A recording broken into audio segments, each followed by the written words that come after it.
안녕하세요. 오이마켓을 시작하겠습니다. 오이마켓은 오픈 이노베이션 마켓의 줄임말입니다. 오늘도 여러분하고 같이 야마구치 슈라는 분이 쓴 책 뉴타입의 시대를 같이 읽어보겠습니다. 오늘은 5장입니다. 하고 싶은 일에 철저하게 집중하자라는 내용입니다. 올드 타입은 규모를 좀 추구하고 시장에 어떻게 좀 잘 보일까 하는 그런 스타일들을 이야기하고요. 뉴 타입은 자신이 하고 싶은 일에 좀 집중하는 그런 사람들이라고 표현하고 있습니다. 여기도 똑같이 아주 중요한 메시지를 간단하게 적은 내용이 있는데, 너희는 좁은 문으로 들어가라. 멸망으로 이끄는 문은 크고 그 길은 널찍하여 그리로 들어가는 자들이 많다라고 하는 신약성서의 이야기를 이 챕터의 요약으로 말씀을 하셨네요. 아마도 남들이 하는 일을 따라서 하지 마라.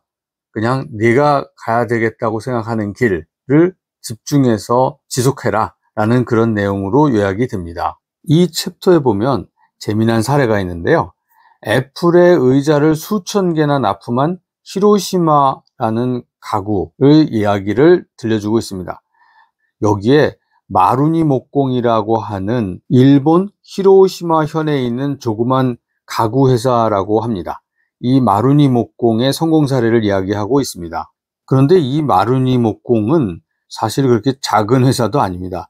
1928년에 창업을 해온 아주 전통을 이어오는 그런 기업입니다. 누구나 부담 없이 구입할 수 있는 가격에 가구를 내놓기 위해서 공예의 공업화를 목표를 해서 양산체제를 갖춰가면서 거품 경제의 절정기인 1991년에는 약 300억엔, 우리나라 돈으로 3천억 원이라는 매출을 올렸으니까 이 기업이 작은 회사는 아니네요.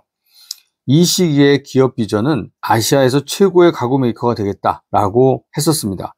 그러다 보니까 아마 규모를 추구하는 그런 어떤 경영을 이 회사도 했던 것 같습니다.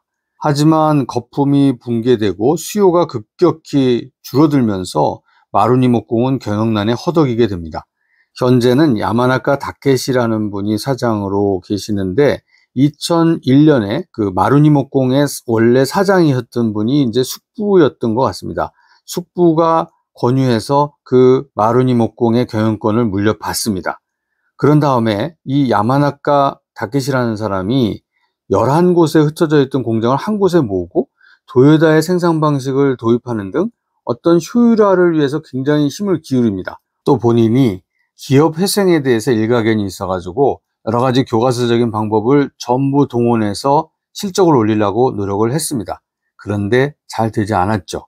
실망한 야마나카 씨는 자신의 회사인 마루니 목공의 카탈로그를 들여다보다가 이거 뭐지? 하고 충격을 받았다고 합니다.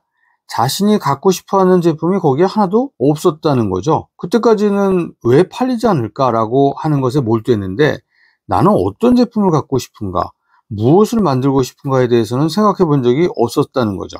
당연히 자신이 갖고 싶은 생각이 들지 않는 그런 물건이라면 다른 사람도 갖고 싶어 할 리가 없다라는 것을 깨닫게 됩니다. 그래서 야마나카는 값이 저렴해도 팔리지 않는다면 차라리 정말로 내가 갖고 싶은 의자에 승부를 걸어보자고 결심을 하게 됐고요.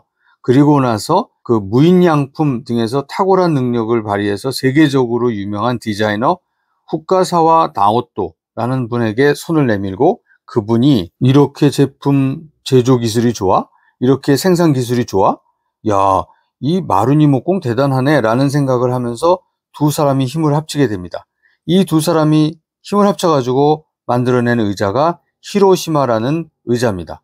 이 의자를 당시 애플의 최고 디자인 책임자였던 조너선 아이브라는 사람의 눈에 들어가지고 애플 본사에 수천 개가 납품이 됩니다. 이 히로시마가 세상에 나오니까 마루니 목공은 하락세를 면할 수 있었습니다.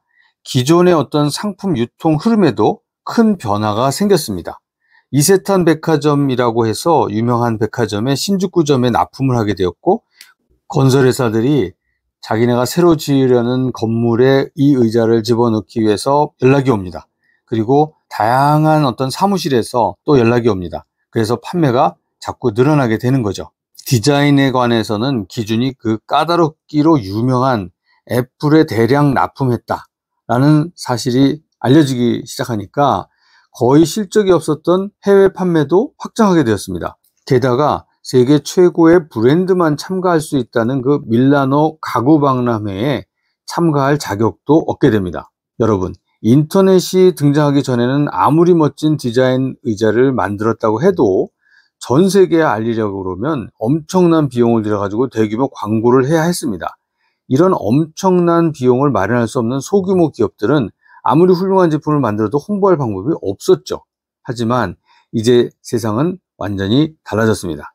오늘날에는 감성을 흔드는 매력적인 제품이 탄생하면 구매자들이 SNS를 통해서 관련 영상과 정보를 전 세계에 확산시켜 줍니다. 제레미 리프킨이 이미 지적했듯이 한계 비용 제로로 전 세계의 제품을 알리는 것이 가능해졌습니다. 하지만 여러분, 제품에 마음을 움직이는 예리하고 매력적인 어떤 제안이 없으면 그에 관한 정보는 넓게 확산되거나 공유되지 않습니다. 바로 여기에 미래의 마케팅을 좌우하는 중요한 열쇠가 있는 거죠. 기존의 방식대로 규모를 추구하고 모든 사람들의 기호를 모아가지고 대중화된 어떤 제품을 만든다고 하면 사람의 마음을 움직이는 매력이 없어집니다. 결국 이런 올드 타입의 사고방식에 기반한 제품을 만들고 팔고 한다고 그러면 또 어마어마한 돈을 들여서 제품 정보를 알려주려고 노력을 해야 됩니다. 멋진 연예인을 활용해서 광고를 해야 되는 그런 일이 생기겠죠. 야마구치 슈는 이런 스타일을 올드 타입이라고 이야기를 하고 있습니다. 그래서 그는 자신의 마음대로 최선을 다해서 감성 품질이 높은 제품과 서비스를 만들어내는 그런 뉴 타입이 필요하다. 이제는 이런 뉴 타입이 세상을 리드할 것이다 라고 이야기를 하고 있습니다. 이런 뉴 타입은 어떤 타겟을 집중화하고 글로벌 시장에 대한 어떤 적중력을 높여가지고 규모의 경제를 실현한다는 그런 내용을 적고 있습니다. 이 내용을 야마구치 슈는 글로벌 그리고 니치 시장에 대한 세그먼트에 집중하자라는 이야기를 하고 있는 건데요. 제가 자주 말씀드렸던 롱테일 이코노미의 컨셉하고 같다고 생각합니다. 오늘은 여기까지 마치겠습니다. 감사합니다.